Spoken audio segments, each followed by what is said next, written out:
I came home to my cousin living in my room, so I moved on for good. You ever find out you were replaced before you even left? I was in my second year of university, still technically living at home during breaks. I didn't dorm, I commuted. Every weekend, every holiday, I'd come back to my room, my safe space, my sanctuary, the one place in that house that still felt like mine, until it didn't. It started when my mom made weird comments over text. You should think about cleaning out your stuff. It's taking up space. Do you really need all those books here still? I brushed it off. Finals were killing me, and I figured she was just on one of her declutter moods. Then I came home early for spring break. No warning, just wanted to surprise them. Instead, they surprised me. I walked into my house and my cousin Mark was sitting on my bed. Correction. What used to be my bed? Now it was a mattress on the floor. My posters were gone. My shelves were filled with his crap. His clothes were in my closet. My desk gone, replaced with his gaming setup. I stood there in shock, and my mom just casually said, "Oh, you're home early. We gave your room to Mark. Isn't that okay?"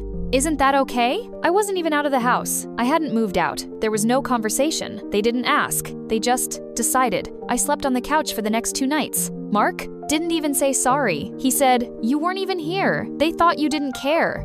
They thought I didn't care? I worked 2 jobs to help with bills. I skipped dorming to save money so I wouldn't abandon them. I gave up my college social life to stay close, and they gave my room to a guy who dropped out of trade school and played Warzone until 4 a.m. The worst part? My mom said, "You'll have your own place soon anyway. You don't need a room here anymore." Mark needed stability. Right. Because God forbid I needed a place to feel safe too. So I did what I always do. Shut up and survived. But something snapped in me. I didn't cry. I didn't scream. I just decided this house is not my home, and these people are not my forever. I got an apartment with roommates 3 weeks later. Never told them the address. I stopped coming home on weekends. Stopped replying to, "Hey, can you do me a favor?" texts. I left my key on the kitchen counter. And then, the twist. They called me selfish. They said I was ghosting the family. I let them think that until my aunt, Mark's mom, called crying. "Mark got into trouble again. Can you help him out? Maybe lend him some money?" I said, "Oh, sorry.